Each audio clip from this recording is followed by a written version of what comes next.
Hello बेटा, ਆਪਾਂ ਪਹਿਲਾਂ ਸਰਫੇਸ ਕੈਮਿਸਟਰੀ 5th ਯੂਨਿਟ ਕਰ ਰਹੇ ਸੀ ਜਿਹਦੇ ਨਾਲ ਰਿਲੇਟਡ ਆਪਾਂ ਕੁਐਸਚਨ ਆਨਸਰਸ ਕੀਤੇ ਕੁਝ। ਅੱਜ ਆਪਾਂ ਬੇਟੇ 6th ਯੂਨਿਟ ਸ਼ੁਰੂ ਕਰਨ ਲੱਗੇ ਹਾਂ, general principals and processes of isolation of elements. ਤੇ ਸਾਨੂੰ ਪਤਾ ਹੈ ਕਿ ਅਰਥ ਕਰਸਟ ਦੇ ਵਿੱਚੋਂ ਜਿਹੜੇ ਸਾਨੂੰ ਐਲੀਮੈਂਟਸ ਮਿਲਦੇ ਆ ਉਹ ਕੰਬਾਈਨਡ ਫਾਰਮ ਦੇ ਵਿੱਚ ਹੁੰਦੇ ਆ ਆਮ ਤੌਰ 'ਤੇ। ਉਹਨਾਂ ਦੇ ਵਿੱਚੋਂ ਅਸੀਂ ਐਲੀਮੈਂਟਸ ਨੂੰ ਕਿਵੇਂ ਐਕਸਟਰੈਕਟ ਕਰਾਂਗੇ, ਕਿਵੇਂ ਉਹਨਾਂ ਨੂੰ ਅਸੀਂ ਆਈਸੋਲੇਟ ਕਰਾਂਗੇ, ਕਿਵੇਂ ਅਸੀਂ ਉਹਨਾਂ ਨੂੰ ਪਿਊਰੀਫਾਈ ਕਰਾਂਗੇ, ਇਹ ਸਾਰੀਆਂ ਪ੍ਰੋਸੈਸਿਸ ਹੈ ਜਿਹੜੀਆਂ ਉਹ ਸਾਡੇ ਇਸ ਚੈਪਟਰ ਦੇ ਵਿੱਚ ਆਉਣਗੀਆਂ। ਠੀਕ ਹੈ, ਤਾਂ ਸਾਨੂੰ ਪਤਾ ਹੈ ਬੇਟੇ ਕਿ ਬਹੁਤ ਸਾਰੇ ਐਲੀਮੈਂਟਸ ਹੈ ਜਿਹੜੇ ਉਹ ਅਰਥ ਕਰਸਟ ਦੇ ਵਿੱਚ ਕੰਬਾਈਨਡ ਫਾਰਮ ਦੇ ਵਿੱਚ ਹੁੰਦੇ ਆ। ਬਹੁਤ ਥੋੜ੍ਹੇ ਜਿਹੇ ਐਲੀਮੈਂਟ ਹੈ ਜਿਹੜੇ ਉਹ ਨੇਟਿਵ ਹੁੰਦੇ ਆ, ਮਤਲਬ ਕਿ ਫ੍ਰੀ ਫਾਰਮ ਦੇ ਵਿੱਚ ਐਗਜ਼ਿਸਟ ਕਰਦੇ ਆ। ਜਿਵੇਂ ਫ੍ਰੀ ਫਾਰਮ ਦੇ ਵਿੱਚ ਜਿਹੜੇ ਕਾਰਬਨ ਹੈ, ਸਲਫਰ ਹੈ, ਗੋਲਡ ਹੈ, ਨੋਬਲ ਗੈਸਿਸ ਹੈ, ਇਹ ਸਾਨੂੰ ਫ੍ਰੀ ਸਟੇਟ ਦੇ ਵਿੱਚ ਮਿਲ ਜਾਂਦੇ ਆ। ਠੀਕ ਹੈ, ਪਰ ਬਹੁਤ ਮੈਕਸੀਮਮ ਜਿਹੜੇ ਐਲੀਮੈਂਟਸ ਹੈ ਉਹ ਹਮੇਸ਼ਾ ਕੀ ਹੁੰਦੇ ਆ, ਕੰਬਾਈਨਡ ਫਾਰਮ ਦੇ ਵਿੱਚ ਹੁੰਦੇ ਆ, ਕਿਸੇ ਨਾ ਕਿਸੇ ਦੇ ਨਾਲ ਕੰਬਾਈਨ ਹੋਏ ਵੀ ਹੁੰਦੇ ਆ। Most of the elements occur in the combined form in the earth crust, except a few elements like carbon, sulfur, gold and noble gases which occur in free state. The extraction and isolation, ਇਹਨਾਂ elements ਨੂੰ ਉਹਦੇ compound ਤੋਂ extract ਕਰਨਾ ਤੇ ਉਹਦੇ ਤੋਂ isolate ਕਰਨਾ of an element from its combined form involves various principles of chemistry. ਠੀਕ ਹੈ, ਤਾਂ ਉਹਦੇ ਵਿੱਚ ਬਹੁਤ ਸਾਰੀਆਂ ਚੀਜ਼ਾਂ ਆਉਂਦੀਆਂ ਕਿ ਹਰੇਕ ਐਲੀਮੈਂਟ ਹੈ, ਹਰੇਕ ਕੰਪਾਊਂਡ ਦੇ ਵਿੱਚੋਂ ਕਿਵੇਂ ਬਣਿਆ ਹੋਇਆ ਹੈ, ਕੀ ਉਹਦੀਆਂ ਪ੍ਰੋਪਰਟੀਜ਼ ਹੈ, ਉਹਦੇ ਤੋਂ ਕਿਵੇਂ ਅਸੀਂ ਅਲੱਗ ਕਰ ਸਕਦੇ ਹਾਂ। ਇਹਦੇ ਵਾਸਤੇ ਸਾਨੂੰ ਅਲੱਗ-ਅਲੱਗ ਮੈਥਡਸ ਯੂਜ਼ ਕਰਨੇ ਪੈਣਗੇ। ਬਟ ਇਹ ਸਾਰੀਆਂ ਐਲੀਮੈਂਟਸ ਦੀ ਐਕਸਟ੍ਰੈਕਸ਼ਨ ਵਾਸਤੇ ਇੱਕੋ ਹੀ ਮੈਥਡ ਅਸੀਂ ਯੂਜ਼ ਨਹੀਂ ਕਰ ਸਕਦੇ।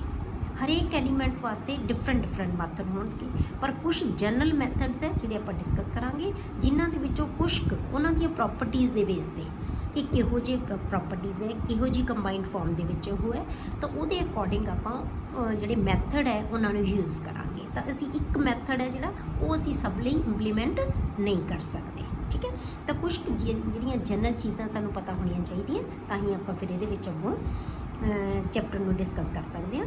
ਜਿਵੇਂ ਸਭ ਤੋਂ ਪਹਿਲਾਂ ਆਪਾਂ ਲੈਂਦੇ ਮਿਨਰਲਸ ਕਿਹਨਾਂ ਨੂੰ ਕਹਿੰਦੇ ਹਾਂ ਅਸੀਂ? ਦ naturally ਅਕਰਿੰਗ chemical substances in the earth crust which can be obtained by mining are called minerals। ਜਿਹੜੀਆਂ ਸਾਨੂੰ ਨੇਚਰ ਦੇ ਵਿੱਚ ਅਰਥ ਕਰਸਟ ਤੋਂ ਜਿਹੜਾ ਵੀ ਕੈਮੀਕਲ ਮਿਲ ਗਿਆ ਉਹਨੂੰ ਅਸੀਂ ਮਿਨਰਲ ਕਹਿ ਦਿੰਦੇ ਹਾਂ। ਜੋ ਵੀ ਅਸੀਂ ਅਰਥ ਕਰਸਟ ਤੋਂ ਕੱਢਦੇ ਹਾਂ ਉਹ ਕੀ ਹੁੰਦਾ, ਮਿਨਰਲ ਦੇ ਮਾਈਨਿੰਗ ਦੇ ਨਾਲ ਅਸੀਂ ਐਕਸਟਰੈਕਟ ਕਰਦੇ ਹਾਂ, ਉਹਨੂੰ ਅਸੀਂ ਮਿਨਰਲਸ ਕਹਿੰਦੇ ਹਾਂ। ਖਣਿਜ ਜਿਹਨੂੰ ਸੁਣਿਆ ਹੋਏਗਾ ਤੁਸੀਂ। ਠੀਕ ਹੈ, ਹੁਣ ਹੋਰ ਕੀ ਹੁੰਦੀ ਹੈ ਫਿਰ?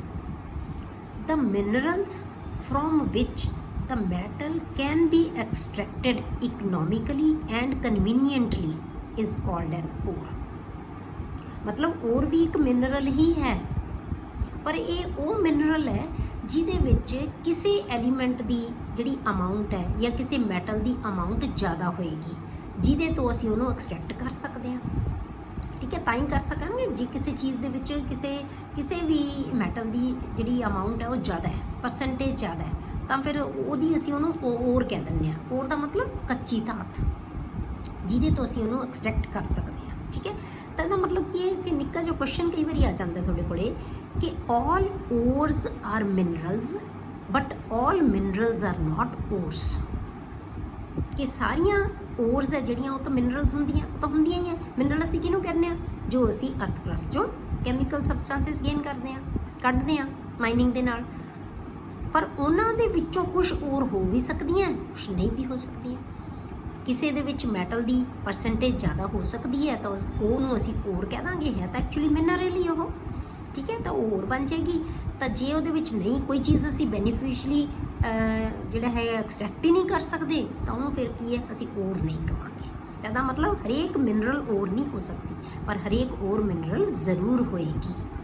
ਠੀਕ ਹੈ, ਹੁਣ ਇੱਕ ਚੀਜ਼ ਅਸੀਂ ਹੋਰ ਬੇਟੇ ਬਾਰ-ਬਾਰ ਯੂਜ਼ ਕਰਾਂਗੇ, ਗੈਂਗ ਕਿਹਨੂੰ ਕਹਿੰਦੇ ਹਾਂ ਅਸੀਂ?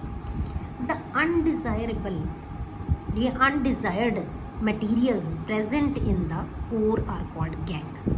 ਜਿਹੜੀਆਂ ਅਨਡਿਜ਼ਾਇਰਡ ਦਾ ਮਤਲਬ ਜਿਹੜੀਆਂ ਸਾਨੂੰ ਨਹੀਂ ਚਾਹੀਦੀਆਂ, ਫਾਲਤੂ ਦੀਆਂ ਚੀਜ਼ਾਂ, ਮਤਲਬ ਇੰਪਿਓਰਿਟੀਜ਼। ਅਨਡਿਜ਼ਾਇਰਡ ਮਟੀਰੀਅਲ ਦਾ ਮਤਲਬ ਇੰਪਿਓਰਿਟੀਜ਼, ਜਿਹੜੀਆਂ ਓਰ ਦੇ ਨਾਲ ਇੰਪਿਓਰਿਟੀਜ਼ ਪ੍ਰੈਜ਼ੈਂਟ ਹੁੰਦੀਆਂ ਨਾ, ਉਹਨਾਂ ਵਾਸਤੇ ਅਸੀਂ ਸ਼ਬਦ ਯੂਜ਼ ਕਰਦੇ ਹਾਂ ਗੈਂਗ। ਅਸੀਂ ਉਹਨਾਂ ਨੂੰ ਗੈਂਗ ਲਗਾਉਣਾ, ਅਸੀਂ ਜਿੱਥੇ ਵੀ ਗੈਂਗ ਲਗਾਵਾਂਗੇ ਇਹਦਾ ਮਤਲਬ ਕੀ ਹੈ, ਇੰਪਿਓਰਿਟੀ। ਠੀਕ ਹੈ, ਤਾਂ ਇੰਪਿਓਰਿਟੀ ਦੇ ਲਈ ਅਸੀਂ ਸ਼ਬਦ ਕੀ ਯੂਜ਼ ਕਰਦੇ ਹਾਂ, ਗੈਂਗ। ਕਲੀਅਰ। ਹੁਣ ਆਪਾਂ ਮੈਟਲਰਜੀ ਕੀ ਹੁੰਦੀ ਹੈ ਬੇਟੇ, ਮੇਨ ਸਾਡਾ ਟੌਪਿਕ, ਸਾਡਾ ਲੈਸਨ ਹੀ ਇਹ ਹੈ, the scientific and the technological process used for isolation of the metal from its ore is known as metallurgy। मतलब ਕੀ ਹੈ ਕਿ ਕਿਸੇ ਵੀ ਮੈਟਲ ਦੀ ਆਈਸੋਲੇਸ਼ਨ ਦੀ ਜਿਹੜੀ ਪੂਰੀ ਪ੍ਰੋਸੈਸ ਹੈ, ਸਾਇੰਟੀਫਿਕ ਮੈਥਡ ਹੈ ਜਿਹੜਾ ਸਾਰਾ, ਠੀਕ ਹੈ, ਓਰ ਤੋਂ ਮੈਟਲ ਨੂੰ ਗੇਨ ਕਰਨ ਦਾ, ਮੈਟਲ ਨੂੰ ਐਕਸਟ੍ਰੈਕਟ ਕਰਨ ਦਾ ਜਿਹੜੀ ਪੂਰੀ ਪ੍ਰੋਸੈਸ ਹੈ, ਉਸ ਪ੍ਰੋਸੈਸ ਨੂੰ ਅਸੀਂ ਕੀ ਕਹਿ ਦਿੰਦੇ ਹਾਂ, ਮੈਟਲਰਜੀ। ਠੀਕ ਹੈ, ਤਾਂ ਕੁਛ ਕੁ ਕਾਮਨ ਸਟੈਪ ਹੈ ਬੇਟੇ ਜਿਹੜੇ ਮੈਟਲਰਜੀਕਲ ਆਪਰੇਸ਼ਨਸ ਜਿਨ੍ਹਾਂ ਨੂੰ ਅਸੀਂ ਕਹਿ ਦਿੰਦੇ ਹਾਂ, ਜਿਹੜੇ ਮੈਟਲਰਜੀ ਦੇ ਵਿੱਚ ਯੂਜ਼ ਹੁੰਦੇ ਹੀ ਹੁੰਦੇ ਹੈ, ਕਰਨੇ ਹੀ ਆ ਅਸੀਂ ਹਰੇਕ ਮੈਟਲ ਵਾਸਤੇ। ਉਹ ਕਿਹੜੇ ਕਿਹੜੇ ਹੈ? Some common steps involved in the metallurgical operations are concentration of ore, ਭਾਵੇਂ ਉਹ ਕੋਈ ਵੀ ਹੋਵੇ, ਹਰੇਕ ਦੀ ਸਾਨੂੰ ਕੰਸਨਟ੍ਰੇਸ਼ਨ ਕਰਨੀ ਪੈਣੀ ਹੈ। ਕੰਸਨਟ੍ਰੇਸ਼ਨ ਦਾ ਮਤਲਬ ਕਿ ਸਾਨੂੰ ਇੰਪਿਓਰਿਟੀਜ਼ ਦੂਰ ਕਰੀ ਚੱਲਾਂਗੇ ਅਸੀਂ, ਜਿਵੇਂ ਜਿਵੇਂ ਇੰਪਿਓਰਿਟੀਜ਼ ਕੱਢੀ ਜਾਵਾਂਗੇ ਓਰ ਕੰਸਨਟ੍ਰੇਟ ਹੋਈ ਜਾਵੇਗੀ, ਓਰ ਦੀ ਅਮਾਊਂਟ ਆਪੇ ਵਧੀ ਜਾਏਗੀ। ਮਤਲਬ ਜੇ ਇੰਪਿਓਰਿਟੀਜ਼ ਜ਼ਿਆਦਾ ਹੈ ਤਾਂ ਪਰਸੈਂਟੇਜ ਕੀ ਹੈ ਉਹਦੀ, ਉਹਦੇ ਕੰਪੈਰੇਟਿਵਲੀ ਘੱਟ ਹੈ, ਪਰ ਜੇ ਅਸੀਂ ਉਹਦੇ ਵਿੱਚੋਂ ਇੰਪਿਓਰਿਟੀਜ਼ ਰਿਮੂਵ ਕਰਦੇ ਰਹਾਂਗੇ ਤਾਂ ਪਰਸੈਂਟੇਜ ਆਪਣੇ ਆਪ ਵੱਧਦੀ ਜਾਏਗੀ ਉਹਦੀ। ਠੀਕ ਹੈ, ਤਾਂ ਉਹਨੂੰ ਅਸੀਂ ਕੰਸਨਟ੍ਰੇਸ਼ਨ ਕਹਿ ਦਿੰਦੇ ਹਾਂ, ਕੰਸਨਟ੍ਰੇਸ਼ਨ ਆਫ ਦਾ ਓਰ। ਇਹਦੇ ਵਾਸਤੇ ਡਿਫਰੈਂਟ ਕਈ ਮੈਥਡ ਅਸੀਂ ਯੂਜ਼ ਕਰਾਂਗੇ, ਤਾਂ ਡਿਪੈਂਡ ਕਰਨਗੇ ਕਿਹੜਾ ਮੈਥਡ ਕਿਹੜੀ ਮੈਟਲ ਦੀ ਐਕਸਟ੍ਰੈਕਸ਼ਨ ਵਾਸਤੇ ਯੂਜ਼ ਕਰਾਂਗੇ ਅਸੀਂ। ਠੀਕ ਹੈ, ਅਗਲਾ isolation of the metal from its concentrated ore. ਫਿਰ ਅਸੀਂ ਕਰੂਡ ਮੈਟਲ ਕੱਢ ਲਾਂਗੇ, ਉਹਦੀ ਕੰਸਨਟ੍ਰੇਟਡ ਓਰ ਤੋਂ ਫਿਰ ਮੈਟਲ ਨੂੰ ਐਕਸਟ੍ਰੈਕਟ ਕਰਾਂਗੇ, ਲਾਸਟ ਦੇ ਉੱਤੇ ਅਸੀਂ ਉਸ ਮੈਟਲ ਦੀ ਪਿਊਰੀਫਿਕੇਸ਼ਨ ਕਰ ਦਾਂਗੇ। ਤਾਂ ਮੇਨ 3 ਸਟੈਪ ਸਾਡੇ ਆਉਣੇ, ਇਹ ਹਰੇਕ ਵਾਸਤੇ ਆਉਣਗੇ। ਠੀਕ ਹੈ, ਹੁਣ ਆਪਾਂ ਲੈਂਦੇ ਹਾਂ ਬੇਟੇ ਕਿ ਐਲੀਮੈਂਟਸ ਦੀ ਅਬੰਡੈਂਸ ਕੀ ਹੁੰਦੀ ਹੈ, ਕਿਉਂਕਿ ਆਪਾਂ ਜਨਰਲ ਜੀਆਂ ਚੀਜ਼ਾਂ ਪਹਿਲਾਂ ਡਿਸਕਸ ਕਰਦੇ ਹਾਂ, ਫਿਰ ਆਪਾਂ ਇਹਦਾ ਪ੍ਰੋਸੈਸ ਹੈ ਜਿਹੜਾ ਪੂਰਾ ਮੈਟਲਰਜੀ ਦਾ ਉਹ ਡਿਸਕਸ ਕਰਾਂਗੇ।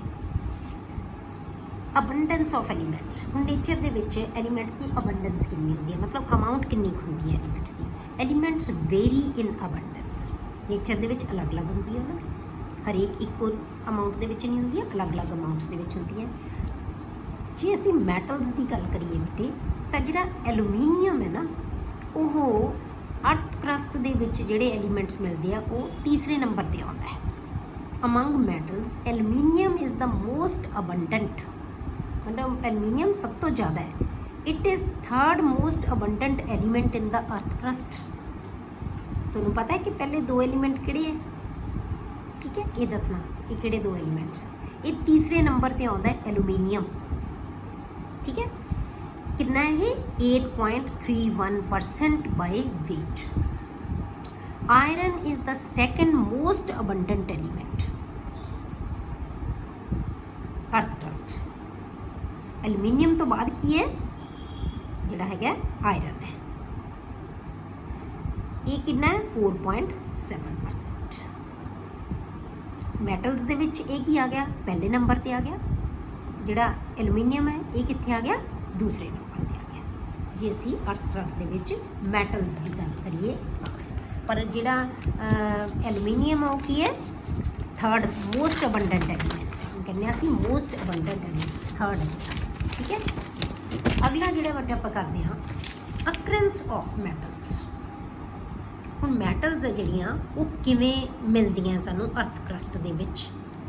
ਮੋਸਟ ਮੈਟਲਸ ਅਕਰ ਇਨ ਕੰਬਾਈਨਡ ਸਟੇਟ। ਇਹ ਆਪਾਂ ਪਹਿਲਾਂ ਵੀ ਕਹਿਤਾ ਕਿ ਜ਼ਿਆਦਾ ਕੰਬਾਈਨਡ ਸਟੇਟ ਦੇ ਵਿੱਚ ਹੀ ਹੁੰਦੀਆਂ, ਇਨ ਦਾ ਫਾਰਮ ਆਫ ਆਕਸਾਈਡਸ, ਕਾਰਬੋਨੇਟਸ, ਸਲਫਾਈਡਸ, ਸਿਲੀਕੇਟਸ, ਹੈਲਾਈਡਸ, ਸਲਫੇਟਸ ਐਟਸੈਟਰਾ। ਹੋਰ ਵੀ ਕਈਆਂ ਫਾਰਮ ਦੇ ਵਿੱਚ ਹੁੰਦੀਆਂ, ਪਰ ਜਿਹੜੇ ਮੋਸਟਲੀ ਐਟਮਸ ਹੈ ਨਾ ਜਿਹੜੀਆਂ, ਉਹ ਹੁੰਦੀਆਂ ਬੇਟੇ ਜਾਂ ਤਾਂ ਉਹਦੇ ਆਕਸਾਈਡ 'ਚ ਹੋਣਗੀਆਂ, ਜਾਂ ਕਾਰਬੋਨੇਟ 'ਚ, ਜਾਂ ਸਲਫਾਈਡਸ। ਮੈਕਸੀਮਮ ਇਹਨਾਂ 3 ਦੇ ਵਿੱਚ ਹੁੰਦੀ ਹੈ। ਮੈਕਸੀਮਮ ਜਿਹੜੀਆਂ ਆਪਾਂ ਡਿਸਕਸ ਵੀ ਕਰਾਂਗੇ ਉਹ ਆਕਸਾਈਡ, ਕਾਰਬੋਨੇਟਸ ਐਂਡ ਸਲਫਾਈਡਸ ਹੁੰਦੀਆਂ। ਨਾਈਟ੍ਰੇਟਸ ਵਿੱਚ ਹੈ, ਪਰ ਨਾਈਟ੍ਰੇਟਸ ਕੀ ਹੈ? ਡੀਕੰਪੋਜ਼ ਹੋ ਜਾਂਦੀ ਛੇਤੀ। ਤਾਂ ਹੁਣ ਇਹ ਮੇਨ ਹੈ ਜਿਹੜੀਆਂ ਉਹ ਆਕਸਾਈਡਸ, ਕਾਰਬੋਨੇਟਸ ਐਂਡ ਸਲਫਾਈਡਸ। ਆਪਾਂ 3 ਦੇ ਵਿੱਚ ਹੀ ਜ਼ਿਆਦਾ ਜਿਹੜੀਆਂ ਮੈਕਸੀਮਮ ਐਟਮਸ ਹੈ ਜਿਹੜੀਆਂ ਇਹਨਾਂ 3 ਦੇ ਵਿੱਚ ਹੀ ਐਗਜ਼ਿਸਟ ਕਰਦੀਆਂ। ਠੀਕ ਹੈ, ਅੱਗੇ ਆ ਗਿਆ ਤੁਹਾਡੇ ਕੋਲੇ ਜਿਹੜੇ ਹੈਗੇ ਆ principal ores of some important metals. ਕੁਛ ਕੁ ਮੈਟਲਸ ਹੈ ਜਿਹੜੀਆਂ ਜਿਨ੍ਹਾਂ ਦੀ ਆਪਾਂ ਐਕਸਟ੍ਰੈਕਸ਼ਨ ਕਰਨੀ ਆ, ਆਪਾਂ ਸਿਰਫ ਉਹਨਾਂ ਨੂੰ ਹੀ ਡਿਸਕਸ ਕਰਾਂਗੇ। Aluminium, iron, copper and zinc. ਠੀਕ ਹੈ, ਇਹਨਾਂ ਚਾਰਾਂ ਦੀਆਂ ਆਪਾਂ ਕੀ ਹੈ ਓਰਸ ਲਵਾਂਗੇ, ਕਿਹੜੀਆਂ ਕਿਹੜੀਆਂ ਜਿਨ੍ਹਾਂ ਤੋਂ ਅਸੀਂ ਇਹਨਾਂ ਨੂੰ ਜਿਹੜਾ ਹੈਗਾ ਕਨਵੀਨੀਐਂਟਲੀ ਤੇ ਇਕਨੋਮਿਕਲੀ ਐਕਸਟ੍ਰੈਕਟ ਕਰ ਸਕਦੇ ਹਾਂ। ਉਹ ਕਿਹੜੀਆਂ ਕਿਹੜੀਆਂ ਓਰਸ ਹੈ ਬੇਟੇ? ਜਿਵੇਂ ਐਲੂਮੀਨੀਅਮ ਦੀਆਂ ਓਰਸ ਕਿਹੜੀਆਂ ਕਿਹੜੀਆਂ? ਬੌਕਸਾਈਟ ਹੈ, AlOx, OH 3 - 2x, ਇਹ ਫਾਰਮੂਲਾ ਆ ਗਿਆ। ਬੌਕਸਾਈਟ ਓਰ ਤੋਂ ਐਲੂਮੀਨੀਅਮ ਨੂੰ ਐਕਸਟ੍ਰੈਕਟ ਕੀਤਾ ਜਾਂਦਾ ਹੈ, ਜਾਂ ਕੈਲਨਾਈਟ, ਇਹਦੇ ਤੋਂ ਵੀ ਐਲੂਮੀਨੀਅਮ ਨੂੰ ਐਕਸਟ੍ਰੈਕਟ ਕੀਤਾ ਜਾਂਦਾ ਹੈ। ਪਰ ਅਸੀਂ ਕਿੱਥੋਂ ਕਰਦੇ ਹਾਂ? ਬੌਕਸਾਈਟ ਓਰ ਤੋਂ। ਐਲੂਮੀਨੀਅਮ ਨੂੰ ਐਕਸਟ੍ਰੈਕਟ ਕਿੱਥੋਂ ਕੀਤਾ ਜਾਂਦਾ ਹੈ? ਬੌਕਸਾਈਟ ਤੋਂ। ਜਿਹੜੀ ਆਪਾਂ ਐਕਸਟ੍ਰੈਕਸ਼ਨ ਕਰਾਂਗੇ ਬੌਕਸਾਈਟ ਤੋਂ ਕਰਨੀ ਹੈ। ਆਇਰਨ ਦੀ ਜਿਹੜੀਆਂ ਹੈਗੀਆਂ ਬਟ ਓਰਸ ਉਹ ਕੀ ਹੈ? ਹੈਮੇਟਾਈਟ ਐਂਡ ਆਇਰਨ ਪਾਇਰਾਈਟਸ। ਹੈਮੇਟਾਈਟ ਕੀ ਹੈ? ਆਕਸਾਈਡ ਓਰ ਹੈ, ਤੇ ਆਇਰਨ ਪਾਇਰਾਈਟਸ ਕੀ ਹੈ? FeS2, ਇਹ ਸਲਫਾਈਡ ਓਰ ਹੈ। ਤੇ ਆਪਾਂ ਇਹਦੀ ਐਕਸਟ੍ਰੈਕਸ਼ਨ ਆਮ ਤੌਰ ਤੇ ਕਿਹਦੇ ਤੋਂ ਕਰਦੇ ਹਾਂ? ਦੋਨੋਂ ਤੋਂ ਹੀ ਹੋ ਜਾਂਦੀ ਹੈ, ਪਰ ਹੈਮੇਟਾਈਟ ਤੋਂ ਕੀਤੀ ਜਾਂਦੀ ਹੈ। ਕਲੀਅਰ? ਅੱਗੇ ਆ ਗਿਆ ਕਾਪਰ। ਕਾਪਰ ਦੀਆਂ ਦੋ ਓਰਸ ਕਿਹੜੀਆਂ ਕਿਹੜੀਆਂ? Copper pyrites and copper glance. Copper pyrites ਕੀ ਹੈ? ਇਹ ਦੋਨੋਂ ਹੀ ਸਲਫਾਈਡ ਓਰਸ ਹੈ। ਇਹ ਜਿਹੜਾ ਮਿਕਸ ਸਲਫਾਈਡ ਹੁੰਦਾ ਹੈ ਜਿਹਦੇ ਵਿੱਚ ਕਾਪਰ ਤੇ ਜਿਵੇਂ ਆਪਾਂ ਆਇਰਨ ਪਾਇਰਾਈਟਸ ਕੀਤਾ ਸੀ, ਇਹ ਕਾਪਰ ਪਾਇਰਾਈਟਸ ਦੇ ਵਿੱਚ ਕਾਪਰ ਤੇ ਆਇਰਨ ਦੋਨਾਂ ਦਾ ਸਲਫਾਈਡ ਮਿਕਸਚਰ ਹੁੰਦਾ ਹੈ, ਤਾਂ ਇਹਦੇ ਵਿੱਚ ਇਕੱਲਾ ਸਲਫਾਈਡ ਹੈ, ਕਾਪਰ ਗਲਾਂਸ। ਕਲੀਅਰ? ਅੱਗੇ ਅੱਗੇ ਜ਼ਿੰਕ। ਜ਼ਿੰਕ ਦੀਆਂ ਕਿਹੜੀਆਂ ਓਰਸ ਹੈ ਬੇਟੇ? ਜ਼ਿੰਕ ਬਲੈਂਡਿੰਗ, ਜਿਹਨੂੰ ਆਪਾਂ ਜ਼ਿੰਕ ਸਲਫਾਈਡ ਕਹਿੰਦੇ ਹਾਂ, ਸਲਫਾਈਡ ਓਰ ਹੈ। ਜ਼ਿੰਕਾਈਟ, ਇਹ ਆਕਸਾਈਡ ਓਰ ਹੈ। ਐਂਡ ਕੈਲਾਮਾਈਨ, ਇਹ ਕਾਰਬੋਨੇਟ ਓਰ ਹੈ। ਇਹਨੂੰ ਅਸੀਂ ਕਿੱਥੋਂ ਐਕਸਟ੍ਰੈਕਟ ਕਰਦੇ ਹਾਂ? ਜ਼ਿੰਕ ਬਲੈਂਡਿੰਗ ਤੋਂ, ZnS ਤੋਂ। ਕਲੀਅਰ? ਹੁਣ ਆਪਾਂ ਕਰਦੇ ਹਾਂ ਬੇਟੇ ਐਕਸਟ੍ਰੈਕਸ਼ਨ ਆਫ ਮੈਟਲ, ਜਿਹਨੂੰ ਆਪਾਂ ਕਹਿੰਦੇ ਹਾਂ ਮੈਟਲਰਜੀ। ਠੀਕ ਹੈ, ਮੈਟਲਰਜੀ ਨੂੰ ਹੁਣ ਆਪਾਂ ਡਿਟੇਲ ਦੇ ਵਿੱਚ ਡਿਸਕਸ ਕਰਾਂਗੇ। ਮਤਲਬ ਕਿ ਜਿਹੜੀਆਂ ਇਹਦੇ ਵਿੱਚ ਸਾਰੀਆਂ ਪ੍ਰੋਸੈਸਿਸ ਜਾਂ ਸਾਰੇ ਮੈਥਡਸ ਆਉਂਦੇ ਆ ਉਹਨਾਂ ਨੂੰ ਅਸੀਂ 1 by 1 ਡਿਸਕਸ ਕਰਾਂਗੇ। The process of extraction of metals from their ores is called metallurgy. Common steps involved in metallurgical operations are, ਪਹਿਲਾ crushing and grinding of ore. ਇਹਨੂੰ ਆਪਾਂ ਬੇਟੇ ਕੰਸਨਟ੍ਰੇਸ਼ਨ ਔਰ ਬੈਨੀਫੈਕਸ਼ਨ ਆਫ ਓਰ 'ਚ ਵੀ ਕਹਿ ਦਿੰਦੇ ਹਾਂ, ਇਹਦੇ ਵਿੱਚ ਹੀ ਗਿਣ ਲੈਂਦੇ ਹਾਂ, ਕਿਉਂਕਿ ਜਦੋਂ ਅਸੀਂ ਕੰਸਨਟ੍ਰੇਟ ਕਰਨਾ ਹੈ ਨਾ ਓਰ ਨੂੰ, ਪਹਿਲਾਂ ਅਸੀਂ ਉਹਨੂੰ ਕ੍ਰਸ਼ ਤੇ ਗ੍ਰਾਈਂਡ ਕਰਾਂਗੇ। ਮਤਲਬ ਅਸੀਂ ਜਦੋਂ ਬਹੁਤ ਜਿਹੜੇ ਤੁਹਾਡੇ ਕੋਲੇ ਹਿਊਜ ਲੰਪਸ ਦੇ ਵਿੱਚ ਮਿਲਦੀਆਂ ਸਾਨੂੰ, ਤਾਂ ਵੱਡੇ ਵੱਡੇ ਟੁਕੜਿਆਂ ਦੇ ਵਿੱਚ ਮਿਲਦੀਆਂ, ਅਸੀਂ ਉਹਨਾਂ ਨੂੰ ਐਕਸਟ੍ਰੈਕਟ ਨਹੀਂ ਕਰ ਸਕਦੇ। ਪਹਿਲਾਂ ਸਾਨੂੰ ਉਹਨੂੰ ਕੀ ਹੈ? ਕ੍ਰਸ਼ ਕਰਨਾ ਪਏਗਾ, ਗ੍ਰਾਈਂਡ ਕਰਨਾ ਪਏਗਾ, ਤਾਂ ਅਸੀਂ ਉਹਨੂੰ ਕੰਸਨਟ੍ਰੇਸ਼ਨ ਦੇ ਵਿੱਚ ਹੀ ਗਿਣਿਆ ਜਾਂਦਾ ਹੈ। ਪਰ ਅਸੀਂ ਇਹਨੂੰ ਅਲੱਗ ਤੋਂ ਪੜ੍ਹ ਲੈਂਦੇ ਹਾਂ ਕਿ ਕ੍ਰਸ਼ਿੰਗ ਐਂਡ ਗ੍ਰਾਈਂਡਿੰਗ ਆਫ ਓਰ। ਫਿਰ ਆਪਾਂ ਕਰਾਂਗੇ ਕੰਸਨਟ੍ਰੇਸ਼ਨ ਔਰ ਬੈਨੀਫੈਕਸ਼ਨ ਆਫ ਦਾ ਓਰ। ਉਹਨੂੰ ਕੰਸਨਟ੍ਰੇਟ ਕਰਨਾ ਮਤਲਬ ਉਹਦੀ ਅਮਾਊਂਟ ਨੂੰ ਵਧਾਉਣਾ। ਠੀਕ ਹੈ, ਅੱਛੀ ਜਿਹੜੀ ਮੈਟਲ ਹੈ ਉਹ ਮਿਲ ਜਾਵੇ ਸਾਨੂੰ। ਉਸ ਤੋਂ ਬਾਅਦ extraction of crude metal from the concentrated ore. ਫਿਰ ਅਸੀਂ ਕੰਸਨਟ੍ਰੇਟਡ ਓਰ ਤੋਂ ਮੈਟਲ, ਪਹਿਲਾਂ ਤਾਂ ਕੰਸਨਟ੍ਰੇਸ਼ਨ ਕਰਕੇ ਨਾ ਜਿਹੜੀ ਵੀ ਕੰਬਾਈਨਡ ਫਾਰਮ ਦੇ ਵਿੱਚ ਹੋਏਗੀ ਉਹਨੂੰ ਆਪਾਂ ਕੀ ਕਰਦੇ ਜਾਵਾਂਗੇ ਬੇਟੇ? ਕੰਸਨਟ੍ਰੇਟ ਕਰਦੇ ਜਾਵਾਂਗੇ ਉਸੇ ਦੀ ਅਮਾਊਂਟ ਨੂੰ। ਜੇ ਆਕਸਾਈਡ ਹੈ, ਕਾਰਬੋਨੇਟ ਹੈ, ਸਲਫਾਈਡ ਹੈ, ਜਿਹੜੀ ਵੀ ਹੈ ਉਹਨੂੰ ਅਸੀਂ ਕੰਸਨਟ੍ਰੇਟ ਕਰਦੇ ਜਾਵਾਂਗੇ ਉਸੇ ਫਾਰਮ ਦੇ ਵਿੱਚ। ਫਿਰ ਅਸੀਂ ਕੀ ਕਰਾਂਗੇ ਬੇਟੇ? ਉਹਦੇ ਤੋਂ ਮੈਟਲ ਐਕਸਟ੍ਰੈਕਟ ਕਰਾਂਗੇ। ਪਹਿਲਾਂ ਅਸੀਂ ਇੱਥੇ ਮੈਟਲ ਨਹੀਂ ਐਕਸਟ੍ਰੈਕਟ ਕਰਨੀ, ਇੱਥੇ ਅਸੀਂ ਕੀ ਹੈ? ਸਿਰਫ ਉਹਨੂੰ ਕੰਸਨਟ੍ਰੇਟ ਕਰਨਾ ਹੈ, ਉਹਦੀ ਕੰਬਾਈਨਡ ਫਾਰਮ ਨੂੰ ਹੀ, ਉਹਦੀ ਪਰਸੈਂਟੇਜ ਨੂੰ ਵਧਾਉਣਾ ਹੈ। ਫਿਰ ਆਪਾਂ ਕੀ ਕਰਾਂਗੇ? ਉਹਦੇ ਤੋਂ ਅਸੀਂ ਕਰੂਡ ਮੈਟਲ ਕੱਢਾਂਗੇ, ਐਕਸਟ੍ਰੈਕਟ ਕਰਾਂਗੇ ਮੈਟਲ। ਫਿਰ ਲਾਸਟ ਤੇ ਅਸੀਂ ਕੀ ਕਰਾਂਗੇ? ਉਹਦੀ ਪਿਊਰੀਫਿਕੇਸ਼ਨ ਔਰ refining of the metal. Clear? ਤਾਂ ਆਪਾਂ ਸਭ ਤੋਂ ਪਹਿਲਾਂ ਸਟਾਰਟ ਕਰਦੇ ਹਾਂ ਕ੍ਰਸ਼ਿੰਗ ਐਂਡ ਗ੍ਰਾਈਂਡਿੰਗ ਆਫ ਓਰ। ਇਹਦੇ ਵਿੱਚ ਆਪਾਂ ਕੀ ਕਰਦੇ ਹਾਂ ਬੇਟੇ? ਪਹਿਲਾਂ ਓਰ ਨੂੰ ਲੈ ਕੇ ਆਪਾਂ ਕੀ ਕਰਾਂਗੇ? ਉਹਨੂੰ ਕ੍ਰਸ਼ ਕਰਦੇ ਹਾਂ, ਉਹਨੂੰ ਛੋਟੇ ਟੁਕੜਿਆਂ ਦੇ ਵਿੱਚ ਕਰਦੇ ਹਾਂ। ਫਿਰ ਅਸੀਂ ਉਹਨੂੰ ਗ੍ਰਾਈਂਡ ਕਰਦੇ ਹਾਂ, ਜਿਵੇਂ ਗ੍ਰਾਈਂਡ ਮਿਲਸ ਦੇ ਵਿੱਚ, ਜਿਵੇਂ ਆਪਾਂ ਆਟਾ ਪੀਸਦੇ ਹਾਂ ਨਾ ਚੱਕੀ ਦੇ ਵਿੱਚ, ਚੱਕੀ ਦੇ ਪੀਸ ਕੇ ਉਹਨੂੰ ਆਪਾਂ ਪਾਊਡਰ ਬਣਾਉਂਦੇ ਹਾਂ। ਠੀਕ ਹੈ, ਇਹਨੂੰ ਅਸੀਂ ਕ੍ਰਸ਼ਿੰਗ ਐਂਡ ਗ੍ਰਾਈਂਡਿੰਗ ਕਹਿੰਦੇ ਹਾਂ। ਦ ਓਰਸ ਅਕਰ ਇਨ ਨੇਚਰ ਐਜ਼ ਹਿਊਜ ਲੰਪਸ, ਵੱਡੇ ਵੱਡੇ ਟੁਕੜਿਆਂ ਦੇ ਵਿੱਚ ਹੋਏਗਾ ਇਹ। ਦੇ ਆਰ ਬ੍ਰੋਕਨ ਵਿਦ ਕ੍ਰਸ਼ਰਸ ਔਰ ਗ੍ਰਾਈਂਡਰਸ, ਉਹਨੂੰ ਅਸੀਂ ਕ੍ਰਸ਼ ਕਰਦੇ ਹਾਂ ਕ੍ਰਸ਼ਰਸ ਦੇ ਨਾਲ। Then reduced to fine powder with the help of ball mill or stamp ਮਿਲ, ਜਿਵੇਂ ਚੱਕੀ ਹੁੰਦੀ ਹੈ। ਠੀਕ ਹੈ, ਚੱਕੀ ਹੁੰਦੀ ਹੈ ਨਾ, ਉਹਨੂੰ ਅਸੀਂ ਉਹਦੇ ਵਿੱਚ ਚੱਕੀ ਦੇ ਵਿੱਚ ਉਹਨੂੰ ਛੋਟੇ ਜਾਂ ਬਰੀਕ ਪਾਊਡਰ ਦੇ ਵਿੱਚ ਕਨਵਰਟ ਕਰਦੇ ਹਾਂ। ਦਿਸ ਪ੍ਰੋਸੈਸ ਇਜ਼ ਕਾਲਡ ਪਲਵਰਾਈਜੇਸ਼ਨ। ਇਹਨੂੰ ਕੀ ਕਹਿੰਦੇ ਅਸੀਂ?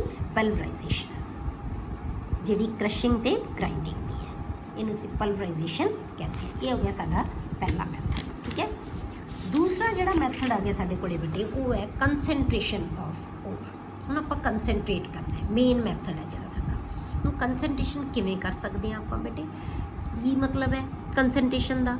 ਵੀ ਉਹਦੇ ਵਿੱਚੋਂ ਹੌਲੀ ਹੌਲੀ ਕਰਕੇ ਅਸੀਂ ਸਾਰੀਆਂ ਇੰਪਿਓਰਿਟੀਜ਼ ਰਿਮੂਵ ਕਰ ਦਾਂਗੇ, ਠੀਕ ਹੈ। ਉਹਨੂੰ ਅਸੀਂ ਕੰਸਨਟ੍ਰੇਸ਼ਨ ਕਹਿ ਦਾਂਗੇ। Removal of unwanted material. Unwanted materials ਨੂੰ ਆਪਾਂ ਕੀ ਨਾਮ ਦਿੱਤਾ ਸੀ ਬੇਟੇ? ਪਹਿਲਾਂ ਪੜ੍ਹਿਆ ਆਪਾਂ ਗੈਂਗ, ਦੈਟ ਇਜ਼ ਗੈਂਗ ਔਰ ਮੈਟ੍ਰਿਕਸ। ਉਹਨੂੰ ਮੈਟ੍ਰਿਕਸ ਵੀ ਕਹਿ ਦਿੰਦੇ ਆ, ਗੈਂਗ ਵੀ ਕਹਿ ਦਿੰਦੇ ਆ। ਕੀ ਚੀਜ਼ ਹੈ ਉਹ? ਅਨਵਾਂਟਡ ਮਟੀਰੀਅਲ, ਮਤਲਬ impurities. Removal of unwanted materials like sand, clay, ਜਿਹੜੀ ਵੀ ਚੀਜ਼ ਉਹਦੇ ਵਿੱਚ ਫालतू ਦੀ ਪ੍ਰੈਜ਼ੈਂਟ ਹੈ etcetera from the ore is called concentration or dressing ਔਰ ਬੈਨੀਫੈਕਸ਼ਨ। ਉਹਨੂੰ ਕੰਸਨਟ੍ਰੇਸ਼ਨ ਵੀ ਕਹਿ ਦਿੰਦੇ ਆ, ਡਰੈਸਿੰਗ ਵੀ ਕਹਿ ਦਿੰਦੇ ਆ, ਜਾਂ ਅਸੀਂ ਉਹਨੂੰ ਬੈਨੀਫੈਕਸ਼ਨ ਵੀ ਕਹਿ ਦਿੰਦੇ ਆ। ਕਲੀਅਰ ਹੋ ਗਿਆ? It involves several methods and the selection of method depends upon the differences in the physical properties of the compound of the metal and the impurities या gang present in the ore। मतलब ਕੀ ਹੈ ਕਿ ਇਹਦੇ ਵਿੱਚ ਬਹੁਤ ਸਾਰੇ method ਅਸੀਂ ਵਰਤਦੇ ਹਾਂ, ਪਰ ਕਿਸੇ ਮੈਟਲ ਦੇ ਕਿਸੇ ਓਰ ਵਾਸਤੇ ਅਸੀਂ ਉਹਦੀ ਕੰਸਨਟ੍ਰੇਸ਼ਨ ਵਾਸਤੇ ਕਿਹੜਾ ਮੈਥਡ ਯੂਜ਼ ਕਰਾਂਗੇ ਉਹ ਕਿਹਦੇ ਤੇ ਡਿਪੈਂਡ ਕਰੇਗਾ ਬੇਟੇ? ਉਹਨਾਂ ਦੀਆਂ ਓਰ ਦੇ ਕੰਪਾਊਂਡ ਦੀਆਂ ਪ੍ਰੋਪਰਟੀਜ਼ ਤੇ, ਕਿਹੜੀ ਫਾਰਮ ਦੇ ਵਿੱਚ ਉਹਦਾ ਕੰਪਾਊਂਡ ਹੈ, ਠੀਕ ਹੈ, ਉਹਦੀਆਂ ਕੀ ਪ੍ਰੋਪਰਟੀਜ਼ ਹੈ, ਤੇ ਜਿਹੜੀਆਂ ਉਹਦੇ ਵਿੱਚ ਇੰਪਿਓਰਿਟੀਜ਼ ਹੈ ਉਹਦੀਆਂ ਕੀ ਪ੍ਰੋਪਰਟੀਜ਼ ਹੈ। ਦੋਨਾਂ ਦੀਆਂ ਪ੍ਰੋਪਰਟੀਜ਼ ਨੂੰ ਵੇਖ ਕੇ ਕੀ ਡਿਫਰੈਂਸਿਸ ਹੈ ਉਹਨਾਂ ਦੀਆਂ ਪ੍ਰੋਪਰਟੀਜ਼ ਦੇ ਵਿੱਚ, ਉਹਨਾਂ ਨੂੰ ਵੇਖ ਕੇ ਅਸੀਂ ਜਿਹੜੇ ਇਹਦੇ ਮੈਥਡ ਹੈ ਨਾ ਕੰਸਨਟ੍ਰੇਸ਼ਨ ਦੇ ਉਹ ਯੂਜ਼ ਕਰਾਂਗੇ। ਤਾਂ ਆਪਾਂ ਜਨਰਲ ਮੈਥਡਸ ਡਿਸਕਸ ਕਰਾਂਗੇ, ਜਿਹੜੀ ਓਰ ਵਾਸਤੇ ਜਿਹੜਾ ਮੈਥਡ ਸੂਟੇਬਲ ਹੋਏਗਾ ਉਹਨੂੰ ਯੂਜ਼ ਕੀਤਾ ਜਾਂਦਾ ਹੈ, ਠੀਕ ਹੈ। ਤਾਂ ਇਹਦੇ ਵਾਸਤੇ ਅਲੱਗ-ਅਲੱਗ ਮੈਥਡਸ ਆਪਾਂ ਡਿਸਕਸ ਕਰਦੇ ਹਾਂ। ਸਭ ਤੋਂ ਪਹਿਲਾ ਜਿਹੜਾ ਮੈਥਡ ਹੈ ਉਹ ਆਪਾਂ ਕਹਿੰਦੇ ਹਾਂ ਹਾਈਡ੍ਰੋਲਿਕ ਵਾਸ਼ਿੰਗ। ਹਾਈਡ੍ਰੋਲਿਕ ਤੁਹਾਡੇ ਬੇਟੇ ਬੁੱਕਸ ਦੇ ਵਿੱਚ ਹੋਰ ਵੀ ਮੈਥਡਸ ਦਿੱਤੇ ਹੋਏ ਆ, ਕਈ ਦਿੱਤੇ ਹੋਏ ਆ, ਪਰ ਆਪਾਂ NCERT ਦੇ ਵਿੱਚ ਜੋ ਆਪਾਂ ਮੈਥਡਸ ਹੈ ਆਪਾਂ ਸਿਰਫ ਉਹਨਾਂ ਨੂੰ ਹੀ ਡਿਸਕਸ ਕਰਾਂਗੇ, ਠੀਕ ਹੈ। ਹਾਈਡ੍ਰੋਲਿਕ ਵਾਸ਼ਿੰਗ ਕਿਹਨੂੰ ਕਹਿੰਦੇ ਆ? ਇਹ ਮੈਥਡ ਹੈ ਨਾ ਬੇਟੇ, ਇਹ ਮੈਥਡ ਹੁੰਦਾ ਹੈ ਬੇਸ ਤੇ ਕਿ ਡਿਫਰੈਂਸਿਸ ਆਪਾਂ ਕਿਹਾ ਨਾ ਕਿ ਪ੍ਰੋਪਰਟੀਜ਼ ਦਾ ਡਿਫਰੈਂਸ, ਓਰ ਤੇ ਉਹਦੇ ਕੰਪਾਊਂਡ ਦੀਆਂ ਪ੍ਰੋਪਰਟੀਜ਼ ਦਾ ਡਿਫਰੈਂਸ ਲੈਣਾ ਹੈ। ਹੁਣ ਇੱਥੇ ਇਹ ਜਿਹੜਾ ਮੈਥਡ ਹੈ ਇਹ ਵੀ ਪ੍ਰੋਪਰਟੀ ਤੇ ਡਿਪੈਂਡ ਕਰਦਾ, ਇਹ ਗ੍ਰੈਵਿਟੀਜ਼ ਦੇ ਉੱਤੇ ਡਿਪੈਂਡ ਕਰਦਾ, ਓਰ ਤੇ ਗੈਂਗ ਪਾਰਟੀਕਲ ਦੀ ਗ੍ਰੈਵਿਟੀ ਦੇ ਉੱਤੇ। This method is based on the differences in gravities of the ore and the gangue particles. ਮਤਲਬ ਜਿਹੜੀਆਂ ਇੰਪਿਓਰਿਟੀ ਹੈ ਤੇ ਓਰ ਹੈ ਉਹਨਾਂ ਦੀਆਂ ਗ੍ਰੈਵਿਟੀਜ਼ ਦੇ ਵਿੱਚ ਫਰਕ ਹੈ, ਠੀਕ ਹੈ, ਉਹਨਾਂ ਦੀ ਗ੍ਰੈਵਿਟੀਜ਼ ਦੇ ਵਿੱਚ ਫਰਕ ਹੈ।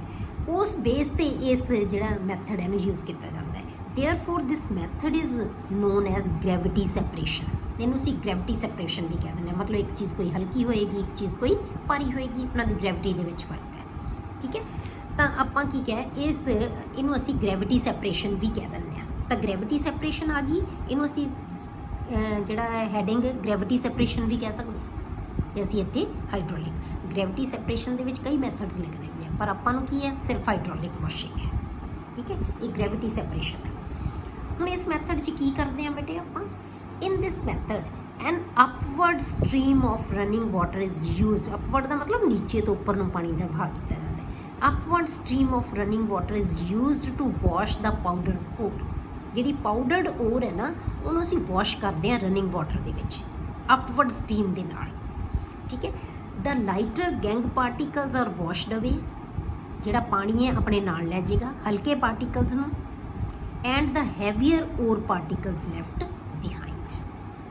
ਉਹ ਕੀ ਹੈ ਪਿੱਛੇ ਰਹਿ ਜਾਣਗੇ, ਉੱਪਰ ਜਾਣਗੇ ਹੀ ਨਹੀਂ। ਉੱਪਰ ਕਿਹੜੀ ਚੀਜ਼ ਜਾਏਗੀ ਪਾਣੀ ਦੇ ਨਾਲ? ਜਿਹੜੀ ਚੀਜ਼ ਹਲਕੀ ਹੋਏਗੀ, ਠੀਕ ਹੈ। ਤਾਂ ਇਸ ਮੈਥਡ ਨੂੰ ਜਿਹੜਾ ਗ੍ਰੈਵਿਟੀ ਸੈਪਰੇਸ਼ਨ ਦੇ ਜਿਹੜੇ ਗ੍ਰੈਵਿਟੀ ਡਿਫਰੈਂਸਿਸ ਦੇ ਬੇਸਡ ਹੈ ਉਹਨੂੰ ਅਸੀਂ ਕਹਿੰਦੇ ਹਾਂ ਹਾਈਡ੍ਰੋਲਿਕ ਵਾਸ਼ਿੰਗ। ਕੀ ਹੈ ਉਹ? Hydraulic washing. ਕਲੀਅਰ? ਦੂਸਰਾ ਜਿਹੜਾ ਮੈਥਡ ਆ ਗਿਆ ਬੇਟੇ ਉਹ ਹੈ ਮੈਗਨੈਟਿਕ ਸੈਪਰੇਸ਼ਨ। ਹੁਣ ਇਹ ਤੁਹਾਨੂੰ ਨਾਮ ਤੋਂ ਹੀ ਪਤਾ ਲੱਗ ਗਿਆ ਹੋਏਗਾ। ਮੈਗਨੈਟਿਕ ਸੈਪਰੇਸ਼ਨ ਮੈਥਡ ਅਸੀਂ ਕਿਹਨਾਂ ਵਾਸਤੇ ਯੂਜ਼ ਕਰਾਂਗੇ ਬੇਟੇ? ਜਿਹਦੇ ਵਿੱਚ ਜਿਹੜੀ ਓਰ ਤੇ ਗੈਂਗ ਹੈ ਉਹਨਾਂ ਦੇ ਵਿੱਚੋਂ ਕਿਸੇ ਇੱਕ ਦੇ ਕੋਲ ਮੈਗਨੈਟਿਕ ਪ੍ਰੋਪਰਟੀਜ਼ ਜ਼ਰੂਰ ਹੋਣ, मतलब कि मैगनेट वाल अट्रैक्ट जरूर होण तां ही असीं ये मैथड यूज़ करांगे। ठीक है, magnetic separation. This method is based on differences in magnetic properties of the ore components. This method is used if one of the ore or the gangue is attracted by a magnet। चाहे ore चाहे ਜਿਹੜਾ ਹੈਗਾ gang ਇੱਕ ਚੀਜ਼ magnet ਵੱਲ ਜ਼ਰੂਰ attract ਹੋਵੇ ਤਾਂ ਅਸੀਂ ਇਹ ਮੈਗਨੈਟਿਕ ਸੈਪਰੇਸ਼ਨ ਨਾਮ ਤੋਂ ਹੀ ਕਲੀਅਰ ਹੋ ਜਾਂਦਾ ਹੈ ਤਾਂ ਅਸੀਂ ਇਹ ਮੈਥਡ ਹੈ ਜਿਹੜਾ ਉਹ ਯੂਜ਼ ਕਰਾਂਗੇ। ਠੀਕ ਹੈ, ਜਿਵੇਂ ਆਪਾਂ ਆਇਰਨ ਲੈ ਲਈਏ, that is in case of iron ore. Iron ਕੀ ਹੈ ਬੇਟੇ, ਇਹ ਮੈਗਨੇਟ ਵੱਲ ਨੂੰ ਅਟਰੈਕਟ ਹੋ ਜਾਏਗਾ। The ground ore is carried on a conveyor belt। ਇੱਕ ਪਟੇ ਦੇ ਉੱਤੇ ਚਲਾਇਆ ਜਾਂਦਾ ਹੈ। ਠੀਕ ਹੈ, ਇਹਨੂੰ ਗਰਾਊਂਡ ਓਰ ਨੂੰ ਬੈਲਟ ਦੇ ਉੱਤੇ, ਬੈਲਟ ਘੁੰਮਦੀ ਹੈ ਦੋ ਰੋਲਰਸ ਦੇ ਉੱਤੇ। ਬੈਲਟ ਹੈ ਜਿਹੜੀ ਦੋ ਰੋਲਰਸ ਦੇ ਉੱਤੇ ਘੁੰਮਦੀ ਹੈ। ਆਹ ਅਸੀਂ ਲਏ ਹੋਏ ਹੈ। ਠੀਕ ਹੈ, ਰੋਲਰ। ਇੱਕ ਇਹਨਾਂ ਰੋਲਰਸ ਦੇ ਵਿੱਚੋਂ ਇੱਕ ਨੂੰ ਅਸੀਂ ਮੈਗਨੈਟਿਕ ਬਣਾ ਦਿੰਦੇ ਹਾਂ।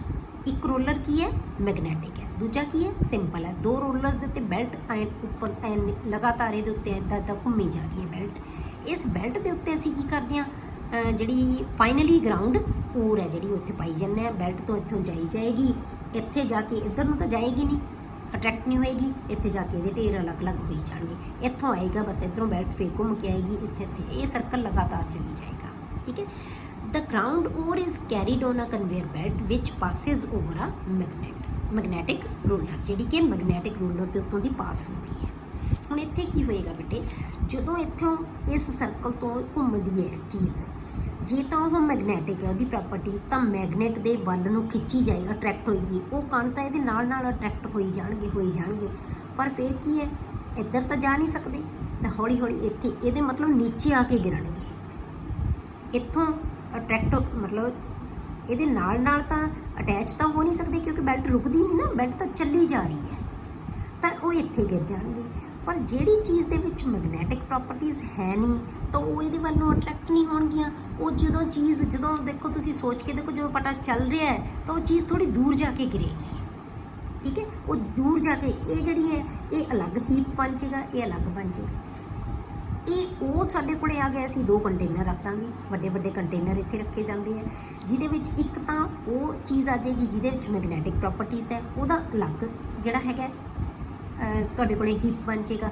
ਜਿਹੜਾ ਤੁਹਾਡੇ ਕੋਲੇ ਨਾਨ ਮੈਗਨੈਟਿਕ ਪਾਰਟੀਕਲਸ ਹੈ ਉਹ ਅਲੱਗ ਹੋ ਜਾਣਗੇ, ਮਤਲਬ ਦੋਨੋਂ ਪਾਰਟੀਕਲਸ ਅਲੱਗ-ਅਲੱਗ ਹੋਣਗੇ। ਇਸੇ ਕਰਕੇ ਇਹਦਾ ਨਾਮ ਕੀ ਹੈ, ਮੈਗਨੈਟਿਕ ਸੈਪਰੇਸ਼ਨ।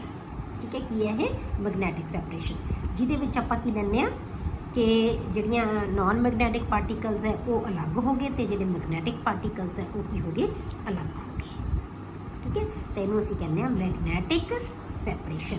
ਇਹ ਆ ਗਿਆ ਕੰਸਨਟ੍ਰੇਸ਼ਨ ਦਾ ਸੈਕਿੰਡ ਮੈਥਡ, ਜਿਹੜਾ ਆਪਾਂ ਕੰਸਨਟ੍ਰੇਸ਼ਨ ਕਰ ਰਹੇ ਹਾਂ ਉਹਦਾ ਸੈਕਿੰਡ ਮੈਥਡ ਆ ਗਿਆ। ਠੀਕ ਹੈ, ਹੁਣ ਆਪਾਂ ਜਿਹੜਾ ਥਰਡ ਮੈਥਡ ਹੈ ਜਿਹੜਾ ਬੇਟੇ ਉਹ ਕੀ ਹੈ, ਫਰੋਥ ਫਲੋਟੇਸ਼ਨ ਮੈਥਡ। ਥਰਡ ਮੈਥਡ ਨੂੰ ਆਪਾਂ ਕੀ ਕਹਿੰਦੇ ਹਾਂ, ਫਰੋਥ ਫਲੋਟੇਸ਼ਨ ਮੈਥਡ। ਫਲੋਥ ਫਲੋਟੇਸ਼ਨ ਦਾ ਮਤਲਬ ਕੀ ਹੈ ਬੇਟੇ, ਕਿ ਜਦੋਂ ਫਰੋਥ ਦਾ ਮਤਲਬ ਸਮਝਦੇ ਹੋ, ਝੱਗ, ਜਿਹਨੂੰ ਆਪਾਂ ਝੱਗ ਤਰਾਉ ਵਿਧੀ ਕਹਿ ਦਿੰਦੇ ਹਾਂ। ਮੇਬੀ ਤੁਸੀਂ ਪੜ੍ਹਿਆ ਹੋਇਆ ਹੋਊਗਾ, ਤਾਂ ਜਿਹਨੂੰ ਆਪਾਂ ਝੱਗ ਤਰਾਉ ਵਿਧੀ ਵੀ ਕਹਿ ਦਿੰਦੇ ਹਾਂ। ਠੀਕ ਹੈ, ਹੁਣ ਇਹਦੇ 'ਚ ਕੀ ਹੁੰਦਾ ਬੇਟੇ, ਜਦੋਂ ਅਸੀਂ ਇਹ ਮੈਥਡ, ਇਹ ਕਿਸ 'ਤੇ ਡਿਪੈਂਡ ਕਰਦਾ ਹੈ, ਕਿਉਂਕਿ ਹਰੇਕ ਮੈਥਡ ਹੈ ਜਿਹੜਾ ਕਿਸੇ ਨਾ ਕਿਸੇ ਪ੍ਰੋਪਰਟੀਜ਼ ਦੇ ਡਿਫਰੈਂਸਿਸ 'ਤੇ ਡਿਪੈਂਡ ਕਰਦਾ ਹੈ। ਇਹ ਡਿਪੈਂਡ ਕਰਦਾ ਹੈ ਕਿ ਵੈਟਿੰਗ ਜਿਹੜੀ ਉਹਨਾਂ ਦੇ ਪ੍ਰੋਪਰਟੀਜ਼ ਹੈ ਨਾ, ਵੈਟਿੰਗ ਪ੍ਰੋਪਰਟੀਜ਼ ਹੈ ਓਰ ਅਤੇ ਗੈਂਗ ਦੀਆਂ, ਉਹ ਡਿਫਰੈਂਟ ਹੋਣਗੀਆਂ। ਮਤਲਬ ਇੱਕ ਚੀਜ਼ ਆਇਲ ਦੇ ਵਿੱਚ ਜ਼ਿਆਦਾ ਘੁਲੇਗੀ, ਇੱਕ ਚੀਜ਼ ਪਾਣੀ ਦੇ ਵਿੱਚ ਜ਼ਿਆਦਾ ਘੁਲੇਗੀ। ਉਹਨਾਂ ਦੀ ਵੈਟਿੰਗ ਪ੍ਰੋਪਰਟੀ, ਵੈਟਿੰਗ ਦਾ ਮਤਲਬ ਪਾਣੀ ਦੇ ਵਿੱਚ ਘੁਲਣਾ, ਵੈਟਿੰਗ ਪ੍ਰੋਪਰਟੀਜ਼ ਡਿਫਰੈਂਟ ਹੋਣਗੀਆਂ ਉਹਨਾਂ ਦੀਆਂ।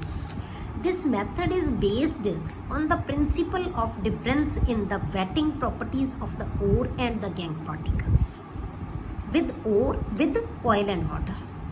मतलब एक चीज़ ज़्यादा ऑयल च घुलेगी, एक चीज़ ज़्यादा वाटर ਦੇ ਵਿੱਚ, मतलब wetting properties ਉਹਨਾਂ ਦੀਆਂ different ਹੋਣਗੀਆਂ। ਹਰੇਕ ਦੇ ਵਿੱਚ ਕੋਈ ਨਾ ਕੋਈ ਪ੍ਰੋਪਰਟੀ ਡਿਫਰੈਂਟ ਹੋਏਗੀ, ਤਾਂ ਹੀ ਉਹ ਮੈਥਡ ਯੂਜ਼ ਕੀਤਾ ਜਾਏਗਾ। ਠੀਕ ਹੈ, this method is used for removing gangue from sulphide ores. ਮਤਲਬ ਜਿਹੜੇ ਸਲਫਾਈਡ ਓਰਸ ਹੈ ਨਾ, ਉਹਨਾਂ ਵਾਸਤੇ ਇਹਨੂੰ ਯੂਜ਼ ਕੀਤਾ ਜਾਂਦਾ ਹੈ, ਕਿਉਂਕਿ ਜਿਹੜੀ ਸਲਫਾਈਡ ਓਰ ਹੁੰਦੀ ਹੈ ਨਾ ਬੇਟੇ, ਉਹ ਪਾਣੀ ਦੇ ਵਿੱਚ ਨਹੀਂ ਘੁਲਦੀ, ਉਹ ਆਇਲ ਦੇ ਵਿੱਚ ਘੁਲਦੀ ਹੈ। ਇਸੇ ਕਰਕੇ ਅਸੀਂ ਸਲਫਾਈਡ ਓਰਸ ਜਿੰਨੀਆਂ ਵੀ ਹੋਣਗੀਆਂ ਉਹਨਾਂ ਵਾਸਤੇ ਇਹ ਮੈਥਡ ਹੈ ਜਿਹੜਾ ਬੈਨੀਫੀਸ਼ੀਅਲ ਹੋਏਗਾ। ਇਹ ਮੈਥਡ ਅਸੀਂ ਯੂਜ਼ ਕਰਾਂਗੇ। क्लीयर हो गया। ਹੁਣ ਆਪਾਂ ਕਰਦੇ ਕੀ ਆ ਬੇਟੇ ਇਹਦੇ ਵਿੱਚ ਆ suspension of powdered ore is made with water. Suspension ਦਾ ਮਤਲਬ ਜਿਵੇਂ ਆਪਾਂ ਚੌਕ ਨੂੰ ਪਾਣੀ 'ਚ ਘੋਲ ਦਈਏ, ਘੁਲਦਾ ਨਹੀਂ ਨਾ ਪਾਣੀ 'ਚ, ਤਾਂ ਉਹਨੂੰ ਆਪਾਂ ਕੀ ਕਹਿੰਦੇ ਆ ਸਸਪੈਂਸ਼ਨ। ਇਸੇ ਤਰ੍ਹਾਂ ਸਲਫਾਈਡ ਓਰ ਵੀ ਪਾਣੀ 'ਚ ਨਹੀਂ ਘੁਲੇਗੀ ਤਾਂ ਕੀ ਬਣਾ ਲੇਗੀ suspension. A suspension of powdered ore is made with water. To it, collectors and froth stabilizers are added. ਦੋ ਚੀਜ਼ਾਂ ਇਹਦੇ ਵਿੱਚ ਐਡ ਕੀਤੀਆਂ ਜਾਂਦੀਆਂ ਬੇਟੇ। ਜਿਹੜੀ ਸਸਪੈਂਸ਼ਨ ਬਣਾਵਾਂਗੇ ਨਾ ਅਸੀਂ ਪਾਊਡਰਡ ਓਰ ਦੀ, ਪਾਣੀ 'ਚ ਘੋਲਤਾ ਉਹਨੂੰ ਅਸੀਂ, ਉਹਦੇ ਵਿੱਚ ਅਸੀਂ ਦੋ ਚੀਜ਼ਾਂ ਐਡ ਕਰ ਲਈਆਂ, ਇੱਕ ਕੋਲੈਕਟਰਸ ਤੇ ਇੱਕ ਸਟੇਬਲਾਈਜ਼ਰਸ। ਕੋਲੈਕਟਰਸ ਕੀ ਕਰਨਗੇ ਬੇਟੇ, ਜਿਹੜੇ ਜਿਵੇਂ ਆਪਾਂ ਕੋਲੈਕਟਰਸ ਕਿੰਨਾ ਨੂੰ ਕਹਿੰਦੇ ਹਾਂ, ਜਿਵੇਂ ਪਾਈਨ ਆਇਲ ਹੈ, ਆਮ ਤੌਰ 'ਤੇ ਅਸੀਂ ਇਹੀ ਯੂਜ਼ ਕਰਦੇ ਹਾਂ ਪਾਈਨ ਆਇਲ, ਫੈਟੀ ਐਸਿਡਸ। ਤੇ ਜਿਹੜੇ ਸਟੇਬਲਾਈਜ਼ਰਸ ਹੈ ਉਹ ਕੀ ਹੈ, ਕ੍ਰੀਸੋਲ ਹੈ, ਐਨੀਸੋਲ ਹੈ। ਹੁਣ ਇਹ ਕਰਨਗੇ ਕੀ ਬੇਟੇ, ਜਿਹੜੇ ਕੋਲੈਕਟਰਸ ਹੈ ਉਹ ਤਾਂ ਕੀ ਕਰਦੇ ਆ ਬੇਟੇ, ਉਹਦੀ ਪਾਣੀ ਦੇ ਵਿੱਚ ਨੋਨ ਵੈਟੇਬਿਲਿਟੀ ਹੈ ਨਾ ਜਿਹੜੀ, ਉਹਨੂੰ ਇਨਕਰੀਜ਼ ਕਰ ਦਿੰਦੇ ਆ, ਵਧਾ ਦਿੰਦੇ ਆ, ਮਤਲਬ ਪਾਣੀ 'ਚ ਨਹੀਂ ਘੁਲੇਗਾ ਉਹ। ਤੇ ਜਿਹੜਾ ਸਟੇਬਲਾਈਜ਼ਰ ਹੈ ਉਹ ਫਰੋਥ ਨੂੰ ਸਟੇਬਲਾਈਜ਼ ਕਰੇਗਾ, ਜਿਹੜੀ ਫਰੋਥ ਬਣ ਗਈ, ਝੱਗ ਬਣ ਗਈ ਜਿਹੜੀ, ਉਹਨੂੰ ਸਟੇਬਲਾਈਜ਼ ਕਰੇਗਾ। ਠੀਕ ਹੈ। ਉਸ ਤੋਂ ਬਾਅਦ ਆਪਾਂ ਕੀ ਕਿਹਾ, to it collectors like this and froth stabilizers are added. The collectors increases the non-wettability of the ore particles and froth stabilizers stabilize the froth. ਉਹ froth ਨੂੰ stabilize ਕਰਨਗੇ, ਮਤਲਬ ਝੱਗ ਹੈ ਜਿਹੜੀ ਟਿਕੀ ਰਵੇ, ਬਣੇ, ਤਾਂ ਹੀ ਉਹ ਲੈ ਕੇ ਜਾਏਗੀ ਨਾ ਓਰ ਪਾਰਟੀਕਲਸ ਨੂੰ ਆਪਣੇ ਨਾਲ। ਠੀਕ ਹੈ। ਹੁਣ ਕੀ ਕਰਦੇ ਆਪਾਂ ਬੇਟੇ, the ore particles become wet by oils. ਜਿਹੜੇ ਓਰ ਪਾਰਟੀਕਲ ਹੈ ਉਹ ਕਾਹਦੇ ਨਾਲ ਵੈਟ ਹੁੰਦੇ ਆ, ਆਇਲਸ ਦੇ ਘੁਲਦੇ ਆ। ਠੀਕ ਹੈ, ਆਇਲ ਦੇ ਨਾਲ ਮਿਲ ਗਏ ਉਹ, ਤੇ ਗੈਂਗ ਪਾਰਟੀਕਲ ਕਿਹਦੇ ਨਾਲ ਮਿਲ ਗਏ, ਵਾਟਰ ਦੇ ਨਾਲ। ਆਪਾਂ ਕਿਹਾ ਸੀ ਨਾ ਕਿ ਇਹਨਾਂ ਦੀ ਪ੍ਰੋਪਰਟੀਜ਼ ਡਿਫਰੈਂਟ ਹੈ। ਇਹ ਆਇਲ ਦੇ ਵਿੱਚ ਨਾਲ ਮਿਲ ਜੇਗਾ, ਤੇ ਜਿਹੜਾ ਗੈਂਗ ਹੈ ਇੰਪਿਓਰਿਟੀਜ਼ ਹੈ ਉਹ ਵਾਟਰ ਦੇ ਨਾਲ। ਹੁਣ ਆਪਾਂ ਕੀ ਕਰਦੇ ਹਾਂ ਬੇਟੇ, ਇਸ ਸਸਪੈਂਸ਼ਨ ਦੇ ਵਿੱਚ ਜਿਹੜੀ ਆਪਾਂ ਸਸਪੈਂਸ਼ਨ ਲਈਏ, ਸਸਪੈਂਸ਼ਨ ਨਹੀਂ, ਹੁਣ ਤਾਂ ਮਿਕਸਚਰ ਬਣ ਗਿਆ, ਕਿਉਂਕਿ ਅਸੀਂ ਉਸਦੇ ਵਿੱਚ ਕੋਲੈਕਟਰ ਵੀ ਐਡ ਕਰਤੇ, ਉਹਦੇ ਵਿੱਚ ਅਸੀਂ ਸਟੇਬਲਾਈਜ਼ਰ ਵੀ ਐਡ ਕਰਤੇ। ਇਹ ਜਿਹੜਾ ਮਿਕਸਚਰ ਹੈ ਨਾ, ਆਪਾਂ ਉਹਨੂੰ ਕੀ ਕਰਦੇ ਹਾਂ, ਇੱਕ ਰੋਟੇਟਿੰਗ ਪੈਡਲ ਲੈ ਕੇ ਉਹਨੂੰ ਘੁਮਾਉਂਦੇ ਆ ਬਹੁਤ, ਉਹਦੇ ਵਿੱਚ ਹਵਾ ਲਗਾਈ ਜਾਂਦੀ ਹੈ। ਠੀਕ ਹੈ। ਜਦੋਂ ਹਵਾ ਪਾਸ ਕਰਾਂਗੇ ਆਪਾਂ ਉਹਦੇ ਵਿੱਚ, ਤਾਂ ਉਹਦੇ ਵਿੱਚ ਫਰੋਥ ਬਣ ਜਾਏਗੀ, ਕਿਉਂਕਿ ਆਇਲ ਹੈਗਾ ਤਾਂ ਉਹ ਝੱਗ ਬਣਾ ਦੇਗਾ। ਠੀਕ ਹੈ। A rotating paddle agitates the mixture and draws air in it. ਤਾਂ ਉਹਦੇ 'ਚ ਹਵਾ ਭਰਦਾ ਹੈ, due to which the froth is formed, which carries the lighter ore particles along with it to the surface. ਤੇ ਜਿਹੜੇ ਲਾਈਟ ਪਾਰਟੀਕਲਸ ਹੈ, ਜਿਹੜੇ ਓਰ ਦੇ ਪਾਰਟੀਕਲ, ਸਲਫਾਈਡ ਓਰ ਸੀ ਜਿਹੜੀ, ਉਹਨੂੰ ਆਇਲ ਹੈ ਜਿਹੜਾ ਝੱਗ ਦੇ ਨਾਲ ਆਪਣੇ ਉੱਪਰ ਲੈ ਜਾਏਗਾ, ਸਰਫੇਸ ਤੇ ਆ ਜਾਏਗੀ, ਕਿਉਂਕਿ ਝੱਗ ਹਲਕੀ ਹੁੰਦੀ ਹੈ, ਉਹ ਉੱਪਰ ਆ ਜਾਏਗੀ। ਠੀਕ ਹੈ, ਸਰਫੇਸ ਤੇ ਲੈ ਜਾਏਗਾ। ਐਂਡ ਇਜ਼ ਸਕਿਮਡ ਆਫ, ਤਾਂ ਅਸੀਂ ਉਹਨੂੰ ਝੱਗ ਨੂੰ ਕੀ ਹੈ, ਉਤਾਰ ਲਾਂਗੇ। ਜਿਵੇਂ ਆਪਾਂ ਦੁੱਧ ਨੂੰ ਰਿੜਕਦੇ ਹਾਂ ਨਾ, ਮੱਖਣ ਉੱਪਰ ਜਾ ਜਾਂਦਾ ਤੇ ਅਸੀਂ ਮੱਖਣ ਨੂੰ ਉੱਪਰੋਂ ਉਤਾਰ ਲੈਂਦੇ ਹਾਂ, ਇਸੇ ਤਰ੍ਹਾਂ ਅਸੀਂ ਇਹਨੂੰ ਕੀ ਕਰਾਂਗੇ, ਸਕਿਮ ਆਫ ਕਰ ਲਾਂਗੇ, ਇਹਨੂੰ ਉਤਾਰ ਲਾਂਗੇ ਆਪਾਂ। ਠੀਕ ਹੈ। The froth is then dried for recovery of the ore particles. ਫਿਰ ਅਸੀਂ ਉਹਨੂੰ ਕੀ ਕਰਾਂਗੇ ਬੇਟੇ, ਫਰੋਥ ਨੂੰ ਡਰਾਈ ਕਰ ਲਾਂਗੇ, ਡਰਾਈ ਕਰਕੇ ਅਸੀਂ ਓਰ ਦੇ ਪਾਰਟੀਕਲਸ ਨੂੰ ਅਲੱਗ ਕਰ ਲਾਂਗੇ। ਠੀਕ ਹੈ। ਹੁਣ ਇਹਦੇ ਵਾਸਤੇ ਜਿਹੜਾ ਆਪਾਂ ਕਰਦੇ ਹਾਂ, ਜਿਹੜਾ ਮੈਥਡ ਯੂਜ਼ ਕਰਦੇ ਹਾਂ ਨਾ ਬੇਟੇ, ਕਿਵੇਂ ਕੀਤਾ ਜਾਂਦਾ, ਉਹ ਇਹ ਮੈਥਡ ਹੈ। ਠੀਕ ਹੈ। ਆਪਾਂ ਕੀ ਲਿਆ, ਇਹਦੇ ਵਿੱਚ ਮਿਕਸਚਰ ਲੈ ਲਿਆ, ਇਹਨੂੰ ਅਸੀਂ ਐਜੀਟੇਟ ਕੀਤਾ, ਇਹ ਰੋਟੇਟਿੰਗ ਪੈਡਲ ਹੈ ਜਿਹਦੇ ਨਾਲ ਅਸੀਂ ਇਹਦੇ ਵਿੱਚ ਆਇਲ ਹੈ, ਆਇਲ ਵੀ ਪਾਇਆ ਹੋਇਆ ਆਪਾਂ, ਇਹਦੇ ਵਿੱਚ ਓਰ ਪਾਰਟੀਕਲਸ ਵੀ ਹੈ, ਕੋਲੈਕਟਰਸ ਵੀ ਹੈ, ਸਟੇਬਲਾਈਜ਼ਰ ਵੀ ਹੈ, ਸਾਰਾ ਕੁਝ ਪਾਇਆ ਹੋਇਆ। ਆਪਾਂ ਇਹਦੇ ਵਿੱਚ ਹਵਾ ਵੀ ਜਾਂਦੀ ਹੈ, ਹਵਾ ਵੀ ਪਾਈ ਜਾਂਦੇ ਹਾਂ, ਤੇ ਰੋਟੇਟ ਵੀ ਕਰਦੇ ਹਾਂ, ਤਾਂ ਫਰੋਥ ਬਣ ਜਾਏਗੀ, ਫਰੋਥ ਉੱਪਰ ਆ ਜਾਏਗੀ। ਇਹਨੂੰ ਅਸੀਂ ਉੱਪਰੋਂ ਨਿਤਾਰ ਲੈਂਦੇ ਹਾਂ, ਉੱਪਰੋਂ ਸਕਿਮ ਆਫ ਕਰ ਲੈਂਦੇ ਹਾਂ, ਇਹਨੂੰ ਉਤਾਰ ਲਾਂਗੇ। ਫਿਰ ਆਪਾਂ ਕੀ ਕਰਾਂਗੇ, ਇਹਨੂੰ ਡਰਾਈ ਕਰ ਲਾਂਗੇ, ਤੇ ਸਾਡੇ ਕੋਲ ਕੀ ਹੈ, ਓਰ ਆ ਜਾਏਗੀ। ਠੀਕ ਹੈ। ਹੁਣ ਆਪਾਂ ਕੀ ਕਰਦੇ ਹਾਂ ਬੇਟੇ, ਜੇ ਸਾਡੇ ਕੋਲੇ ਸਪੋਜ਼ ਕਰੋ ਦੋ ਤਰ੍ਹਾਂ ਦੀਆਂ ਸਲਫਾਈਡਸ ਓਰ ਹੋਣ, ਦੋ ਮਿਕਸਚਰ ਹੋਵੇ ਸਲਫਾਈਡ ਓਰਸ ਦਾ, ਫਿਰ ਕੀ ਹੈ ਬੇਟੇ, ਫਿਰ ਤਾਂ ਦੋਨੋਂ ਸਲਫਾਈਡ ਓਰ ਵੀ ਜਿਹੜੀਆਂ ਹੈਗੀਆਂ ਫਰੋਥ ਬਣਾ ਲੈਣਗੀਆਂ, ਤਾਂ ਕਲੈਕਟ ਹੋ ਜਾਣਗੀਆਂ। ਆਪਾਂ ਕੀ ਕਰਦੇ ਹਾਂ, ਉਹਦੇ ਵਿੱਚ ਇੱਕ ਜਿਹੜਾ ਕੈਮੀਕਲ ਹੈ ਕੋਈ ਇਹੋ ਜਿਹਾ ਪਾ ਜਾਂਦੇ ਹਾਂ ਜਿਹਨੂੰ ਅਸੀਂ ਡਿਪਰੈਸੈਂਟ ਕਹਿੰਦੇ ਹਾਂ, ਡਿਪਰੈਸੈਂਟ, ਜਿਹੜਾ ਕਿ ਉਹ ਕੀ ਕਰੇਗਾ, ਇੱਕ ਸਲਫਾਈਡ ਓਰ ਦੇ ਨਾਲ ਨਾ ਕੰਪਲੈਕਸ ਬਣਾ ਲੇਗਾ, ਉਹਨੂੰ ਫਰੋਥ ਨਹੀਂ ਬਣਨ ਦੇਗਾ, ਤੇ ਇੱਕ ਸਲਫਾਈਡ ਕੀ ਹੈ, ਫਰੋਥ ਬਣ ਲੇਗਾ। ਤਾਂ ਦੋਨਾਂ ਚੋਂ ਇੱਕ ਹੈ ਜਿਹੜਾ ਉਹ ਅਲੱਗ ਹੋ ਜਾਏਗਾ, ਬਾਕੀ ਇੰਪਿਓਰਿਟੀਜ਼ ਦੇ ਵਿੱਚ ਹੀ ਰਹਿ ਜਾਏਗਾ। ਠੀਕ ਹੈ। Two sulfide ores can also be separated by adjusting the proportion of oil to water. ਆਪਾਂ ਜੇ ਆਇਲ ਤੇ ਵਾਟਰ ਦੀ ਪ੍ਰੋਪੋਰਸ਼ਨ ਨੂੰ ਸੈੱਟ ਕਰ ਲਈਏ ਨਾ, ਤਾਂ ਵੀ ਅਸੀਂ ਕਰ ਸਕਦੇ ਹਾਂ, ਔਰ ਬਾਈ using depressant such as NaCN or ZNS NaCN for ZNS and PBS ores ਜੇ ਅਸੀਂ ਜ਼ਿੰਕ ਸਲਫਾਈਡ ਤੇ PBS ਲੈਡ ਸਲਫਾਈਡ ਦੀਆਂ ਓਰਸ ਹੈ ਨਾ ਉਹਨਾਂ ਨੂੰ ਅਲੱਗ ਕਰਨ ਵਾਸਤੇ ਅਸੀਂ ਉਹਦੇ ਵਿੱਚ ਡਿਪਰੈਸੈਂਟ ਹੈ ਜਿਹੜਾ ਉਹ ਕੀ ਕਰਦੇ ਹਾਂ NaCN ਇਹ ਕੀ ਕਰੇਗਾ ਜ਼ਿੰਕ ਸਲਫਾਈਡ ਨੂੰ ਉਹ ਫਰੋਥ ਨਹੀਂ ਬਣਾਉਣ ਦੇਗਾ ਇਹ ਉਹਦੇ ਨਾਲ ਰਿਐਕਟ ਕਰਕੇ ਕੰਪਲੈਕਸ ਬਣਾ ਲਏਗਾ ਤਾਂ ਉਹ ਫਿਰ ਵਿੱਚ ਹੀ ਰਹਿ ਜਾਏਗਾ ਇੰਪਿਓਰਿਟੀ ਦੇ ਨਾਲ ਰਹਿ ਜਾਏਗਾ ਪਰ ਲੈਡ ਸਲਫਾਈਡ ਓਰ ਬਣ ਜਾਏਗੀ ਇਹ ਅਲੱਗ ਹੋ ਜਾਏਗੀ it ਸਿਲੈਕਟਿਵਲੀ ਪ੍ਰੀਵੈਂਟਸ ZNS from coming to the froth but allows PBS to come with froth ਠੀਕ ਹੈ ਇਹ ਉਹਦੇ ਨਾਲ ਕੰਪਾਊਂਡ ਬਣਾ ਲੇਗਾ ਕੰਪਲੈਕਸ ਬਣਾ ਲੇਗਾ ਤਾਂ ਉਹਨੂੰ ਫਰੋਥ ਦੇ ਨਾਲ ਨਹੀਂ ਜਾਣ ਦੇਗਾ ZNS ਨੂੰ ਪਰ ਫਰੋਥ ਦੇ ਵਿੱਚ ਕੌਣ ਜਾਏਗਾ ਇਕੱਲਾ PBS ਤਾਂ PBS ਹੈ ਨਾ ਜਿਹੜਾ ਉਹਨੂੰ ਅਸੀਂ ਡਰਾਈ ਕਰਕੇ ਕਲੈਕਟ ਕਰ ਲਾਂਗੇ ਸਾਡੇ ਕੋਲੇ ਇੱਕ ਤਰ੍ਹਾਂ ਦੀ ਓਰ ਆ ਗਈ ਮਤਲਬ ਕੰਸਨਟ੍ਰੇਟਡ ਹੋਗੀ ਇੰਪਿਓਰਿਟੀਜ਼ ਉਹਦੇ ਵਿੱਚੋਂ ਨਿਕਲਣਗੀਆਂ ਠੀਕ ਹੈ ਨੈਕਸਟ ਮੈਥਡ ਬੇਟੇ ਆਪਾਂ ਅਗਲੀ ਵੀਡੀਓ ਦੇ ਵਿੱਚ